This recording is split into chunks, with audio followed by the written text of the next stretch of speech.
അന്നും ഇന്നും എന്നും പിണറായി വിജയൻ പാർട്ടിക്ക് കീഴെയാണ് ജീവിച്ചത്. പാർട്ടിക്ക് മുകളിൽ ഒരു നിമിഷം പോലും പിണറായി വിജയൻ ജീവിച്ചിട്ടില്ല.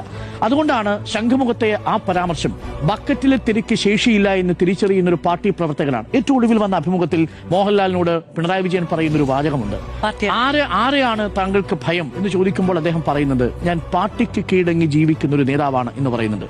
നോക്കൂ, അടിമുടി കേഡറാണ് പിണറായി വിജയൻ. നമ്മൾ സാധാരണ സഖാക്കളോട് സംസാരിക്കുമ്പോൾ പറയുന്ന ഒരു കാര്യമുണ്ട്, പിണറായി എന്നാൽ പാർട്ടിയാണ്. തിരിച്ചല്ല കേട്ടോ. എന്ന് പറഞ്ഞാൽ ഏതർത്ഥത്തിലാണ്? ഇന്ത്യ ഈസ് ഇന്ദിര എന്ന അർത്ഥത്തിലല്ല, ഇന്ദിര ഈസ് ഇന്ത്യ എന്ന അർത്ഥത്തിലല്ല. അടിമുടി പാർട്ടിയാണെന്ന് പറഞ്ഞാൽ പാർട്ടിയെ ഹൈജാക്ക് ചെയ്ത നേതാവെന്നല്ല, പാർട്ടിയുടെ രാഷ്ട്രീയവും അതിന്റെ പ്രാക്സിസ് എന്താണ്, അതിന്റെ പ്രായോഗിക തലത്തിലൊരു പാർട്ടി എങ്ങനെയായിരിക്കണം എന്നുള്ളതിനെ കുറിച്ചുള്ള ഉത്തമ രാഷ്ട്രീയ ബോധമുള്ള ഒരാളാണ്. എന്നാൽ അതേസമയം ആ പാർട്ടി സെക്രട്ടറിയിൽ നിന്ന് ഭരണതലത്തിലേക്ക് വരുമ്പോഴോ അദ്ദേഹം കർക്കശക്കാരനായ ഒരു സംഘടനാ നേതാവ് എന്ന നിലയിൽ നിന്ന് ഒരു ബഹുജന നായകനായിട്ട് മാറുന്ന ചിത്രമാണ് നമ്മൾ കാണുന്നത്. 2021 തന്നെയാണ് ഇതിന്റെ ഏറ്റവും നല്ല എക്സാമ്പിൾ. നോക്കൂ, ഭരണ തുടർച്ച കേരളത്തിൽ സാധ്യമാകുന്ന ഒരു നേതാവ് എന്ന നിലയിൽ മാത്രമല്ല, അദ്ദേഹം ആ സമയത്ത് നേരിട്ട കൊടുങ്കാറ്റുകൾ ചെറുതാണ്.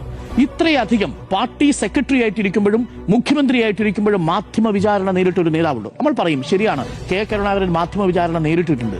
കെ കരുണാകരനെ മാധ്യമങ്ങളുടെ വിചാരണയിലൂടെ തന്നെയാണ് പുറത്താക്കിയതും. വലിയ രീതിയിലുള്ള പ്ലോട്ടുകൾ അദ്ദേഹത്തിന്റെ പാർട്ടിയിൽ നിന്ന് തന്നെ മാധ്യമങ്ങളിലൂടെ പ്ലാൻ ചെയ്യപ്പെട്ടിട്ടുണ്ട്. നമ്മൾ കേട്ടിട്ടുള്ളതല്ലേ, ഈ ചാര കഥകളെല്ലാം കേട്ടിട്ടുണ്ട്. പക്ഷേ പിണറായിയുടെ കാര്യത്തിൽ അങ്ങനെയല്ല. പിണറായിയുടെ കാര്യത്തിൽ ഒരു മാധ്യമ പരിഗണനയും കിട്ടിയിട്ടില്ല.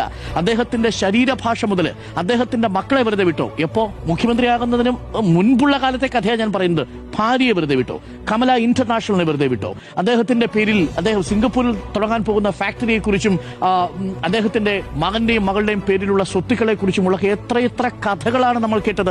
പാർട്ടി സെക്രട്ടറി ആയിരിക്കുന്ന നിമിഷം മുതൽ മാധ്യമങ്ങൾ ലക്ഷ്യം വെച്ച ഒരു നേതാവാണ് യഥാർത്ഥത്തിൽ പിണറായി എന്നുള്ളത്. മുഖ്യമന്ത്രിയാകുന്നതിന് മുൻപ് തന്നെ പിണറായിയെ മാധ്യമങ്ങൾ ലക്ഷ്യം വെച്ചിരുന്നു എന്നുള്ളതാണ് നമ്മളെല്ലാവരും അറിയുന്ന കഥയാണ്. ലാവ്ലിൻ കേസ് വരുന്നത് എങ്ങനെയാ? 2 വർഷക്കാലം വിദ്യുച്ഛക്തി വകുപ്പ് മന്ത്രിയായിരിക്കുമ്പോൾ കേരളം കണ്ട ഏറ്റവും മികച്ച വൈദ്യുതി വകുപ്പ് മന്ത്രിമാരിൽ പ്രധാനപ്പെട്ടയാളല്ലേ പിണറായി വിജയൻ?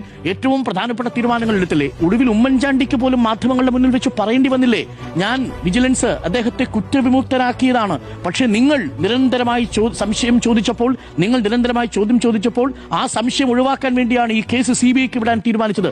പറയുന്നത് ആരാ? ഉമ്മൻചാണ്ടി പറയാണ് ലാവ്ലിൻ കേസിൽ. ആ ലാവ്ലിൻ കേസ് CBI കോടതി എടുത്ത് തോട്ടിക്കളഞ്ഞില്ലേ? വിജിലൻസ്, ഉമ്മൻചാണ്ടിയുടെ വിജിലൻസിൽ തന്നെ അന്വേഷണം നടത്തി ഒരു തെളിവും കണ്ടെത്താൻ കഴിയില്ലെന്നും അടിസ്ഥാനരഹിതമാണെന്നും കണ്ടെത്തിയില്ലേ?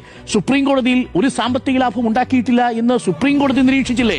എന്നിട്ടും ആ കേസ് CBI കോടതി വെറുതെ വിട്ട കേസ്, കുറ്റപത്രം നിൽക്കില്ല എന്ന് പറഞ്ഞ കേസ് ഇപ്പോഴും വെച്ചിരിക്കുക CBI. രാഷ്ട്രീയമായ മനോരമ മുഖപത്രം